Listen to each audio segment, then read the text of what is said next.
বাসায় যান না কেন? বাসায় কেউ অপেক্ষা করছে না? হ্যাঁ করছে তো, কিছু ফার্নিচার আর কিছু শূন্যতা। আচ্ছা চলেন, আমি আজকে আপনাকে বাসায় নামিয়ে দিই। নাকি গার্লফ্রেন্ড বকা দিবে? গার্লফ্রেন্ড থাকলে কি আর রাত 1টা পর্যন্ত আপনার জন্য আমি বসে থাকি? আমি বলেছি নাকি বসে থাকতে?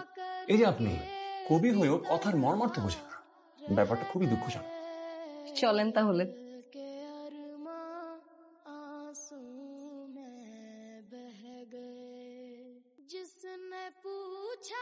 না শাড়িটা নিবা নাও। আরে না লাগবে না।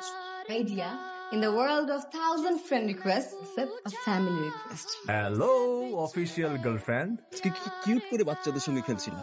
বাচ্চা কাচ্চা তো আমার খুব পছন্দ। কই তুমি তো কখনো বলোনি আগে যে তোমার বাচ্চা কাচ্চা পছন্দ। ইনফ্যাক্ট আমার স্বপ্ন কি জানো, আমার একটা ছেলে হবে একটা মেয়ে হবে। ছেলেটা তোমার মতো কবি, মেয়েটা পাইলট, আর আমি best father in the world. খুব সুন্দর স্বপ্ন। এটা তো আমার স্বপ্ন, তোমার কি স্বপ্ন বলতো? হাসান যাও, আমি আসছি। ওই তুমি কোনো খবর নাই কালকে থেকে, এতবার ফোন দিলাম তোমাকে, ফোনও ধরো না। ঠিক আছে তুমি? বস তোমার সঙ্গে কথা বলতে বললেন। দয়া দেখাতে স্যাক্রিফাইস করে মহান শাস্তি।